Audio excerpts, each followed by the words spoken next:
What's the best new restaurant in town? Where should we be going this week? Give me a short list of the best restaurants in St. Louis this year.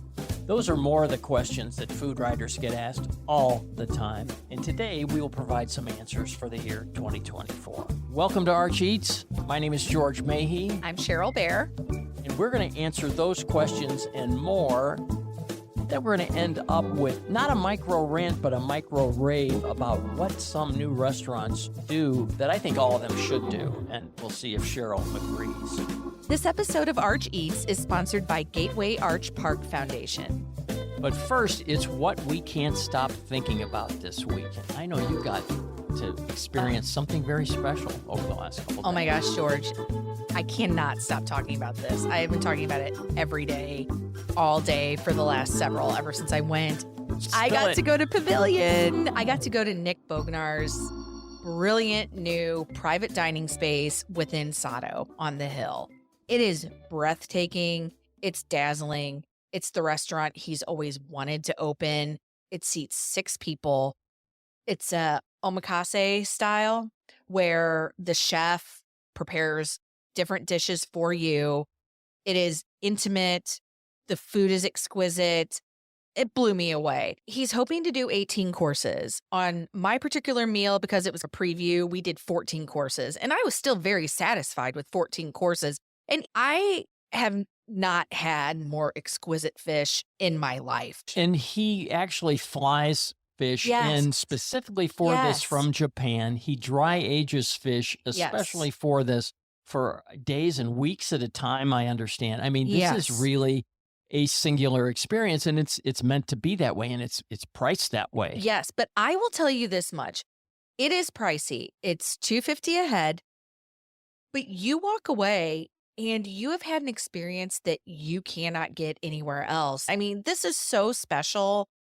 It's worth every penny. If you have it, it is worth it. You're going to have trouble getting reservations. I just have to tell you that in advance. They're opening reservations every 2 weeks on a Monday at 11 a.m. They sell out instantaneously. It's going to be the hottest ticket in town. It's going to be one of those where you have to be sitting there at your computer ready to click and purchase on the spot. Everybody's talking about it. Yeah. Yes, it's a splurge, but it sounds like it's well worth it. It's a splurge, but it's one of those splurges where you're going to walk away and think to yourself, yeah, I really got something for this. Yep. I've got a splurgy kind of deal too. Not a new one, not as flashy as this perhaps. But I went to a car for the first time probably in 18 months. I just forgot how good this restaurant is. I had a lamb shank that was one of the best lamb shanks I've ever had. Bernie Lee, the owner, is very specific about everything, including the plates and plating. And he's got this kind of lipped plate that he serves this lamb shank in, on top of some couscous, and below that is some Brussels sprouts, and hidden over here are a few pearl onions, and there was some, I dug around and found some cranberries. It's like this kind of discovery mission eating this lamb shank. Sounds so lovely. It was so good, and it's something that's available all the time, but it's really odd. They put it on the menu and it didn't sell. They sent it out as a special, and it sells like hotcakes. So it's one of these permanent specials. Anyway, it was a lovely experience. You talk to anybody, it's one of the best restaurants in the city. I think Bernie Lee flies under the radar in the best chefs in St. Louis conversation, and a car is an exquisite dining experience. We'll be right back. Winterfest, presented by Bank of America and Worldwide Technology, has returned to downtown St. Louis. Experience your favorite Winterfest traditions like ice skating, s'mores, and igloos. Grab a bite to eat from renowned chef Juwan Rice at the Winterfest Cafe. And warm up with a delicious beverage courtesy of Pour Decisions. Plus, check out downtown's newest holiday pop-up bar, The Lodge at Winterfest. Enjoy winter wonder in the heart of St. Louis now through December 31st. Visit archpark.org/winterfest for more information. And now, back to the show. Lots of lovely experience to be had this year. You and I made a list. Yes, we did. It's hard for us to do this, but we did. We got it down to, I think, 10 or 12 places are very... 10 and a couple to grow on. Yeah, and love it. We always have we like to cheat like we that. got to sneak you know? a few in at the end. We didn't rank them. Why don't you just start with Yeah, we didn't something rank that you them. particularly So, liked? as you said earlier, the thing we get asked constantly besides where is your favorite restaurant in St. Louis is what's the best new restaurants in St. Louis? I think it's something people want to think through. We're drawing to the end of the year. We like to look back and just kind of see all the fun new Right. places What that did have I opened. miss? Exactly. So I have a couple of my favorites. I know you have a couple. The one I'd like to start out with is Stu's Food and Liquor, which is in Soulard. And Maybe the least known new probably restaurant, the least if known. I could go to that degree. I would say so, but I would also say that what's really striking about this place is that it's one of those restaurants that, even though it's only been there this year, it already seems like it's part of this essential fabric of the St. Louis dining community. And I think that has a lot to do with they are probably the most industry friendly restaurant in Right. town. They give a 20% discount to service industry people. It's just become a gathering spot. They They're serve open food later. They're open late, Exactly. yes. Great food served late. You know, people are always like, where can I go late? Stu's Food and Liquor. Wonderful cocktails. The bartender there, he used to be at Cinder House, but then he was also at Jack Nolan's. So I think that really kind of encapsulates the feel of this place where you have that fine dining, upscale sensibilities, but this neighborhood bar feel. It melds the two of them beautifully. And it's not expensive. Very, very cozy, especially in the wintertime. Exactly. And you wouldn't expect this. I mean, I think just walking by, you might think, oh, they'll have bar food. They have this glorious Asian inflected menu. Everything from a riff on crab rangoon, they have lo mein, they have fried rice, soups are great there.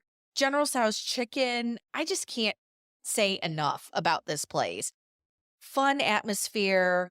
You just feel like you're surrounded by friends when you're in there. Stu's Food and Liquor. Love it. Another place on the list that I love and also feels like it's already an essential part of our dining community is Telva at the Ridge.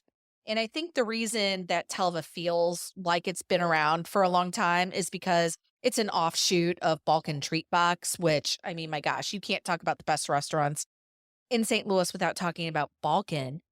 This is a restaurant that was originally conceived of as kind of a celebration of Bosnian coffee culture.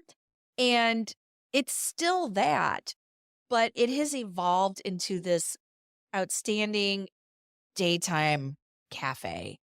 Beautiful breakfast and lunch food, such creative flavors. One of my favorites there, it's called a sloppy Mustafa toast. To me, it's like a Bosnian slinger. You know, you have this moussaka flavored beef, you have a runny egg, you have toast, you have fresh herbs. That's one of my favorites there. They have wonderful Bosnian and Balkan inspired pastries. They have the sticky bun that has tahini on it, which is so good. They have these American breakfast comfort food dishes like an avocado toast or a bowl of oats or something, but they're all infused with these really interesting flavors. So I love Telva. Lauren and Ed O'Nalick are some of the best people in the business. Started as a coffee. Yes. And you didn't mention the coffee, but that Bosnian coffee served in those little copper pots. It's just this elegant service. The coffee is just kick-ass strong. It'll launch you to the strat. It's just a really fun presentation. And boy, it's another home run. Oh, such a home run. So what about you? You have to have a couple on there. Yeah, I'm going to start out west at a place called Osteria Forto. Yes. And this is part of the Pietoso family, but it's the cousins. It's not the folks that we really know so much. It's Fortunato Pietoso, who is the chef at Cafe Napoli for years and years and years. And he always jokes, he goes, Tony, my brother Tony's out in front. I'm the guy in the back that's doing the work. Yes. Well, he has since gone with his nephew out to O'Fallon. His nickname, Fortunato, is Forto. And you'll see a lot of Napoli parallels. The house salad, the one with hearts of palm and marinated artichokes. Oh, that's just a great one. So Two of good. my favorite things, right, on a house salad. Similar to Cafe Napoli, they have the same thing there. Their pasta bolognese, pretty much the same recipe as Napoli's. It's solid. It's probably Fortunato's recipe. And served on a different type of pasta there, but it's the same type of bolognese. But oh my gosh, they've got a rigatoni with seafood. They've got a risotto with different types of seafood. And now I understand there's a pepper encrusted veal chop with Ugh, marsala cream sauce. That's what they're raving about are you now. kidding me? And apparently that's going to go and be done with a ribeye as well. So Mm. by the time folks hear this, you'll hear about this pepper encrusted treatment out at Osteria Forto. There's a pork chop salt and boca style. If you don't want to splurge for the veal chop, the pork chop's a little less expensive, but it's really a great restaurant out in O'Fallon, Missouri. People that think you've got to go to St. Louis, you've got to go to the Hill to experience great Italian food, not true. Yeah. It's found out there. If you find yourself out that way, and even if you don't, it's worth the mini road trip. Mhm. You have something else in St. Charles that is super unique, and I've been there as well. I will concur. I'm curious what your thoughts are about. Yeah, the folks, this is a place called Saucy Yes. Pasta, Sauci Pasta. These are the sons and the brothers of the Fratelli family Mhm. who own that named restaurant. That restaurant's been there for 40 years. Yeah. Pretty much have figured out the classic Italian Yes. restaurant theme. But the sons wanted to do something different. They said, yeah, we could try to do another Fratelli's, but it's really hard to recreate that family vibe. Sometimes you make it and sometimes you don't. Yeah. People go, it's not as good as the original or it's not as much fun. Well, they just decided to wipe the slate clean and do fresh pastas that are made to order. And you walk in there and you see this giant fresh pasta machine that's cranking pasta out 12 hours a day, both the long noodles and the shapes. Mhm. You know, people that make fresh pasta will tend to make one or the other. These guys are making both. Yes. Everything's made fresh. So that's kind of the focal point. It's like 8 set items, or you can build your own, and they're back there tossing that to order. You can see them in the open kitchen, flipping that saute pan and putting your pasta together. And I'm telling you, they are really doing a great job there. They use Fratelli sauces. Mhm. No reason to mess with success. They use Fratelli's salad dressing that they Mhm. make apparently 30 gallons of. It is so good. It must be, yeah, it is good. You know, they sell it in bottles, they sell it in Oh. quarts, they probably sell it in gallons. Just give me it in a pint glass. but That stuff is so good. Yeah, I love it. the some really good items there. I Mhm. tasted a shrimp bruschetta, and Mhm. it's like, what the heck does that have to do with pasta? Yeah, right. Well, the bruschetta part is toasted breadcrumbs that get put across the top of this nice. pasta in a band, and it's shrimp with their house-made thin spaghetti, and it's just flat delicious. Mhm. They've got a deconstructed lasagna there.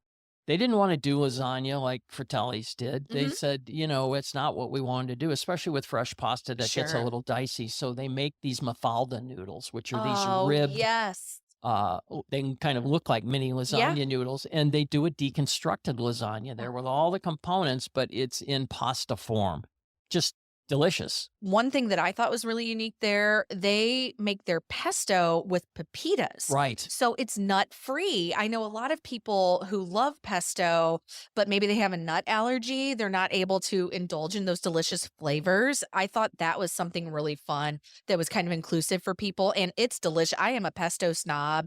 It is delicious pesto. I think that's just a really great offering there too. And they do a gluten-free rigatoni there. Yes. So they're covering a lot of bases. Yeah. They're doing some things that haven't been done that much and that well. And again, they're thinking of duplicating this. You'll Yeah. probably see more of these. It's a really successful concept. Everything's really sharp. Like the branding is sharp. The way the restaurant's designed. I think the brothers have a film and a marketing background. Yes. So you can really tell that this is just put together in a way that you can see this replicating across the region, if not the country. It's a I great think you'll hear more concept. about it. I do. Less than a year old. I do. Saucy Pasta on First Capitol Drive in St. Charles. So I have another innovator on my list, and I feel like if there is an award for the most innovative restaurant of 2024. I know what it is. Oh, yes, you do. Maybe even the last few years. It's Neon Greens. So you're thinking, okay, you're putting a salad restaurant on your end of your best restaurants. And it's a great restaurant. Their salads are delicious. But the thing about this place is how unique the concept is. I mean, we talk about farm to table or field to table. This takes that to such an extreme, incredibly fresh level that there's nothing like it. Owner Josh Smith, he started playing around with growing his own lettuces and he became convinced that people needed to experience this ultra fresh lettuce. So he set up not only his fast casual restaurant, but he has these shipping containers that have been turned into these hydroponic lettuce farms.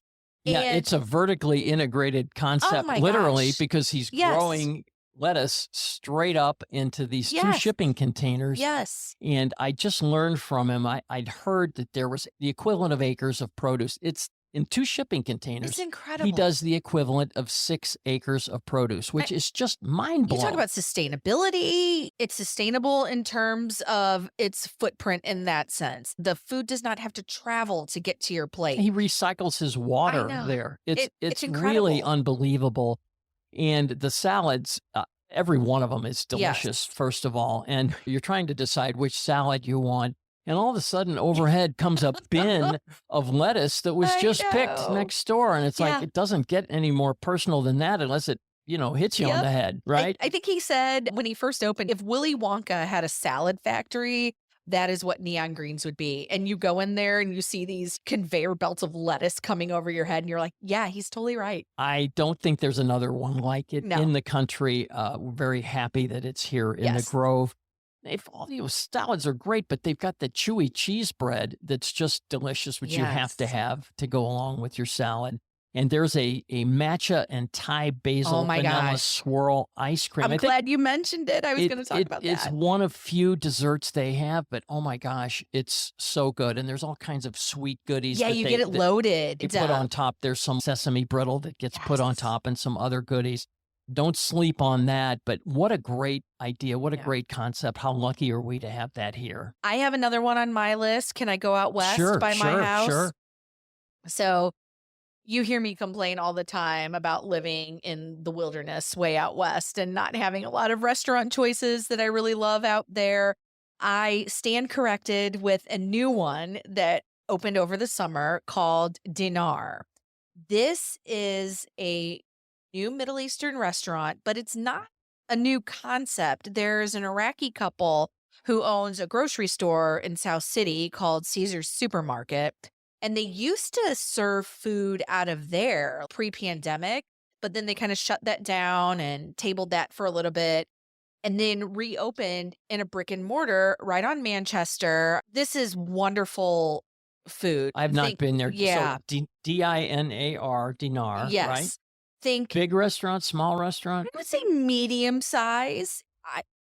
I'd say probably the dining room has about 15 plus tables. We actually get takeout from there all the time, and they do a fantastic job with takeout. They have wonderful chicken shawarma. They have a great beef shawarma. My favorite thing on the menu, though, are their ground beef kebabs. Just think of that juicy, char-kissed, really well seasoned. They put them on a bed of rice, and then they make that wonderful garlic sauce that I just love to spread all over it. So that's wonderful. They have some of the best hummus in town. I get their appetizer sampler platter that has hummus and baba ganoush and tzatziki and tabbouleh and all that fun stuff on there. I find their hummus to be just really tahini heavy, which I love, super creamy. This is an outstanding restaurant. I can't recommend it enough. Even if you don't live in the wilderness like I do, it is well worth the drive out to West County. Another restaurant that's, I guess, in the wilderness to some, but it shouldn't be, is August the Mansion over in O'Fallon, Illinois. It's 35 minutes from my house in U City. Not very far, really. It's mini road trip, I guess. Closer than me in Wildwood, George. Oh my gosh, it's a road trip for you. But Yes. this is this old Victorian house that's surrounded by maple trees and gardens. Oh, It's like lovely. the oldest house in O'Fallon, 1857 wow. vintage. And we've talked about it before. We talk about new restaurants and what makes them different. Here, it's this entire experience. You really feel like you're transported to Yeah. somewhere else, and you kind of are. And the chef is a former niche food group person. The food's just really excellent. They took 3 years to renovate this property, and it's just really well done. Wow. There's all these small dining rooms, which makes it a very intimate experience. And you go from room to room, and on the entryway are these giant pieces of molding that are a foot wide and Wow. just really spectacular. And a lot of the time you see that in there, the dark stained. Well, they painted all this light colors, and it's just got this bright, fresh look to it.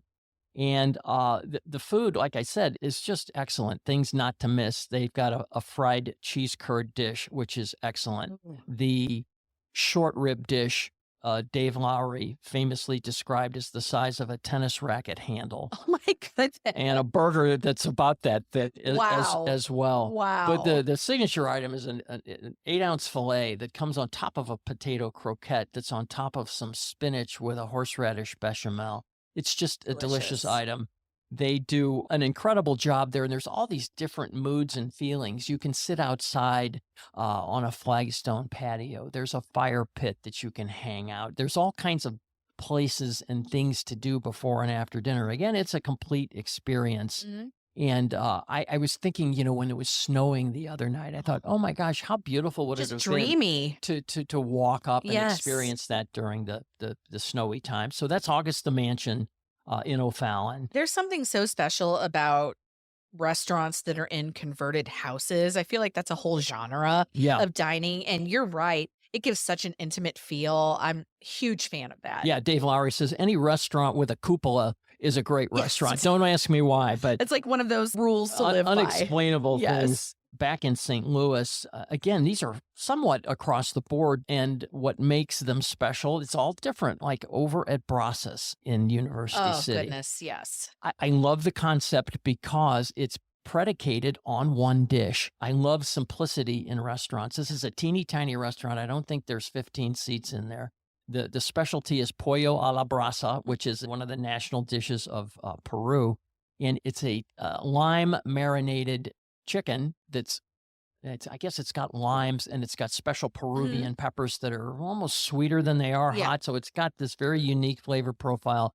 They're spit roasted and then finished on charcoal. And let me tell you, this is just worth going just for this item alone. They sell quarter chicken, half chicken, whole chicken. They come with different side dishes, which are all great. But it's the simplicity of the place, and it just tells me, and should tell folks, you don't have to have a 3-page menu. I think there's 4 entrees on the menu. There's a chicken curry. There's a Peruvian fried rice. There's a pork belly dish. There's a few appetizers, and that's it. It's the KISS formula personified. That's all you have to do. Yes. It's this teeny tiny storefront over in the Del Mar Loop called Brazos. Yeah, that to me is some of the best chicken. If we were rounding up some of our favorite chickens in town, Louis' roast chicken, Brasserie's roast chicken, this is definitely in the conversation. No question. Yeah. This is unrelated, but and really on the other end of the spectrum. Brazos is this teeny tiny restaurant on the Del Mar Loop, and then you go to the other end of the spectrum is Expat Barbecue, which is at City Foundry, 16,000 square feet on 3 different levels. Massive. It's this incredible undertaking by Gerard Kraft. And, it's one of these, I guess it's the concept that's unique. He's got a menu that showcases flavors that expats might experience when traveling or living abroad. It's not necessarily the dishes you'd experience over there, but the flavor profiles that you would experience. See, I like it because he's not trying to be literal. It's more evocative. I think that's a lot of fun. And, you see Chinese 5-spice on St. Louis cut spare ribs. You'll see pulled chicken with berbere spice, Vietnamese spices on the pork butts for the pork sandwich, Afghani spices on the lamb shoulder, all these different ideas that are applied to things that we're familiar with. It's this different but still familiar vibe that, quite honestly, you have to have an open mind to. If you have to have your ribs just so, and your potato salad just so, and your pulled pork in that flavor profile that you're used to, this is a departure for that. You have to have an open mind to appreciate expat barbecue. But boy, the whole vibe is different. It's full service on the first floor, and on the second and third floor. Second floor is more of an event space. Third floor is more of a casual spot with this super long patio that stretches the length of the restaurant, and you overlook Foundry Way. It's just a beautiful restaurant and very ambitious. And again, hats off to Gerard Kraft for taking another chance. Yeah, that's a fun one. Well, I have one more on my list, but I want to save it for last because I think it might be our favorite. So I'm curious what your final I've got selection one is. more, and this is a brand new restaurant. It's called No Ordinary Rabbit. Oh, yes. And that's so this fun. is in Botanical Heights. It's in the former Nixta spot, if folks are familiar with that. And it's from a very familiar chef, a guy named Steve Gontram, and a guy I worked with at Harvest. And he owned Tejas Grill and Cantina in Clayton. He owns multiple five-star burger places. And he was joking that he wasn't sure if he had another restaurant in him. But his buddy at Five Star Burgers, his manager, bartender extraordinaire, a guy named David Zitko, said, "Hey, I want to do a restaurant, and let's do it together or I'm out of here." And so Steve goes, "Well, I guess I'm back in the business doing something Here we else." go. And he and David opened a place called No Ordinary Rabbit, and it is a excellent little restaurant. It's Mediterranean leaning. Everything is priced very, very reasonably. Very smart to do entrees and items in the teens. And the flavors are very bright, very unusual. I think he called it eclectic and electric flavors, which kind of tells you something. He's got a za'atar spiced fried onion ring. God, I love za'atar. With the same batter that he used at Harvest. It was like this gossamer thin batter. Wonderful. He's got different hummus offerings served with this Moroccan fry bread that is just unbelievable, that I would drive across town just for this. Just super craveable. So Steve's the owner, David's the bar manager, and there is a chef, a guy named Stephen Kovac, who's talented in his own right. And it's an interesting spot because it's new, but yet there's a lot of old school touches. The reservation taking, there's no new tech platforms. He's got a reservation book, just like we did at Harvest. Love it. It's for the dining room only. Bar is first come, first serve. And I just love little throwbacks like that. Yeah. It works very well for him. And this is a departure for Steve. He's been doing burgers for a long time, and he said he's just having a ball. He said, and the other notable thing is the crowd is later and younger, which he didn't expect. The restaurant fills up a lot later than other restaurants. And he said, I'm not sure why that is, but it's nice to see that there's a later night crowd. Yeah. No Ordinary Rabbit in the Grove. Okay, so you've got a grand finale here. We need a drum roll. I do. So I'll bet, even though we didn't rank these, if you and I had to pick our absolute favorite restaurant of the year, we would probably agree within 10 seconds of one another. I don't think there would be a fight about this.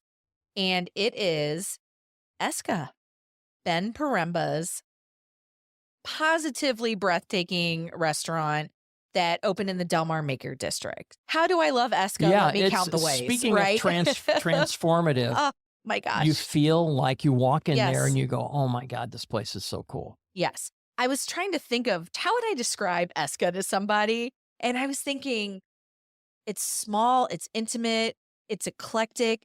It would be like if you were in the living/dining room of some super cool tenured anthropology professor and their art curator partner. I love it. I could have a great meal there sitting in the room and ordering a pizza. I mean, like ordering a pizza from Domino's. I could not eat any of the food, and I've already had a lovely experience there. It's really well decorated. Ben gets a lot of his tables and chairs and artifacts from this place in London, I believe, that specializes in mid-century, I don't know if I want to call them antiques, but mid-century furniture. And you can just look at it and you go, that's unusual. That didn't come from here. There's that spot in the middle of the room where you just hang out. The waiting area is in the middle of the restaurant. Yeah. Very, very unusual. Yeah. Here I am waxing so poetically about the way this looks. I haven't even scratched the surface of the food. That's what truly makes Esca so special. Everything is charcoal fired. Yeah, coal fired, like lump coal. So think of, that charcoal flavor. It just gives everything such a depth everything from bronzino to chicken to a steak to eggplant to the vinaigrette that's on the house Right, right. salad is kissed by charcoal. Yes. So delicious. I mean, have you ever had a salad that just blew you away? So simple. And very subtly, it's Yes. like, what's different about this? It's because that vinaigrette has that smoky charcoal Yes. note to it. And that's the only charcoal fired grill and oven in the city. Yeah. There's a pizza oven that's coal fired, but Yeah. he's got the only monster fire breathing Yeah. stove. And they've got to like throttle this thing back because it runs so hot. Yeah. But it's right in the middle of the restaurant. It's a beautiful thing. Yes. Ben has been doing cool stuff for a long time now. I was looking back and I'm like, my gosh, since he came on the restaurant scene, we're probably thinking, I mean, this is before he opened his own places. We're probably thinking 20 years at this point. I feel that Eska is my favorite thing that he's ever done. It feels like there's elements of a little bit of almost all of his Yes. concepts in it. It's a culmination It for feels sure. like a culmination. It feels complete. It has a warmth and an intellectual stimulation to it as well. It's just the complete package.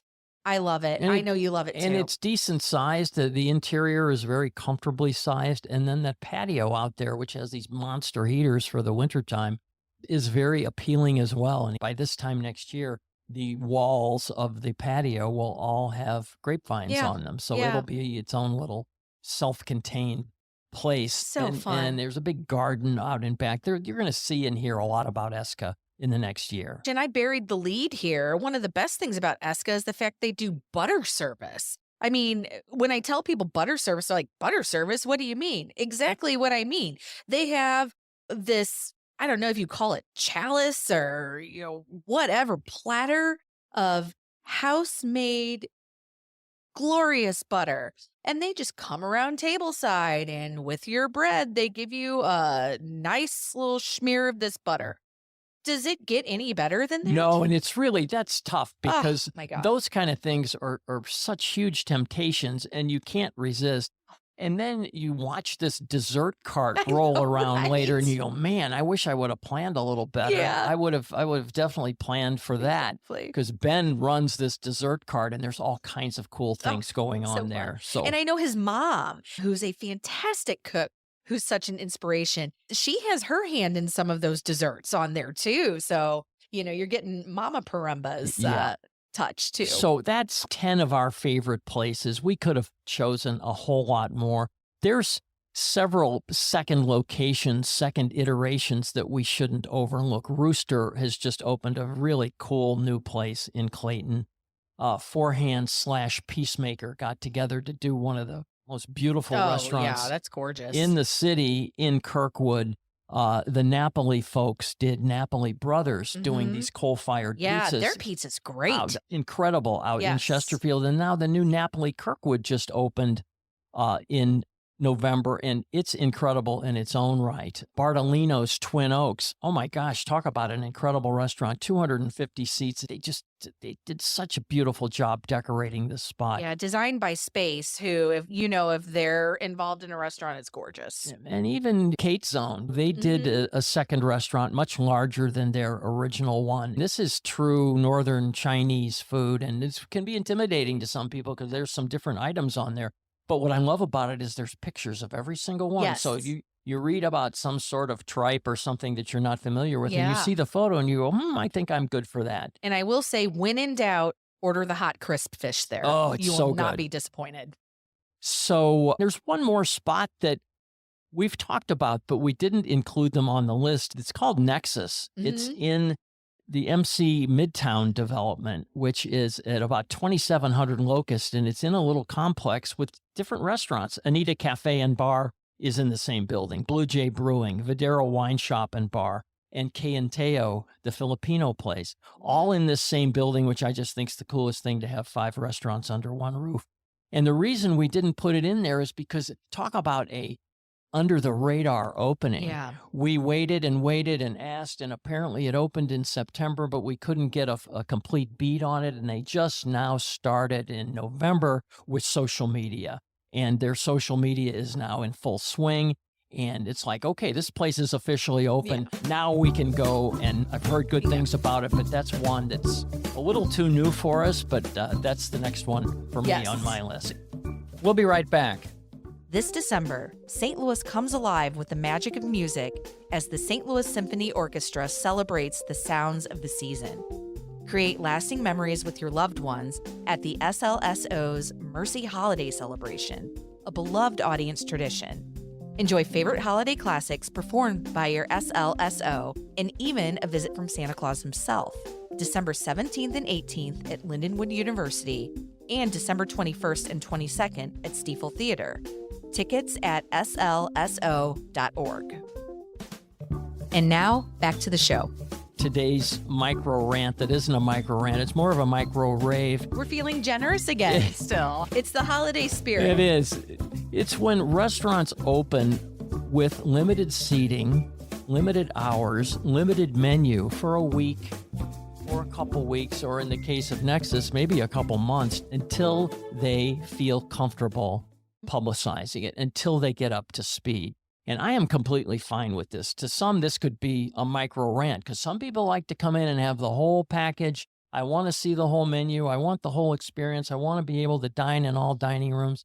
And quite honestly, I just don't think that's well advised these days, because you can't afford, as a restaurant owner, to have lousy restaurant reviews. And if you're coming out of the gate too hot, it can be a problem. And you get that 1-star Yelp review, it doesn't go away. So I'm fine with throttling back and just doling out what you can. I was at another restaurant that, their menu was a third of the size of their normal menu. And they said, hey, we're just starting out here. I want you to know that. Enjoy what we have, but please come back when we have a full menu and a full experience. I'm with that. And I would say, related, what I always think a restaurant should do. I know a lot of people, they want to get in their breakfast, lunch, dinner whenever they can. I think it's so smart when places not only start out slowly with their menu offerings, but they start out slowly in terms of their service, open for dinner, but don't take on brunch or lunch yet. Right, you're absolutely. Just biting off more than you can chew. And you're like just you asking said, for trouble. You're asking for trouble, especially with staffing being so hard these days. You don't know if your staff is going to show up for you or not. So having to staff 2, 3 services rather than just one, I would say know your limits. Know what you're capable of doing and execute on that well. Play it conservative. Yes. Play it safe. That's the best way to go. Or, you have to accept the consequences, which is often just lousy reviews coming. And that's nothing that a restaurant owner wants to see less than these horrible Yelp reviews. And people are one and done these days. They're not going to give you a second chance. I've had that happen. So don't find yourself trapped in that boat. Just start off slow. Hey, that's all for this week. This is Arch Eats. Thanks for listening. And don't forget to hit that subscribe button and follow along on Instagram at St. Louis Mag. And feel free to give us a follow personally at George Mahey and Cheryl A. Bear.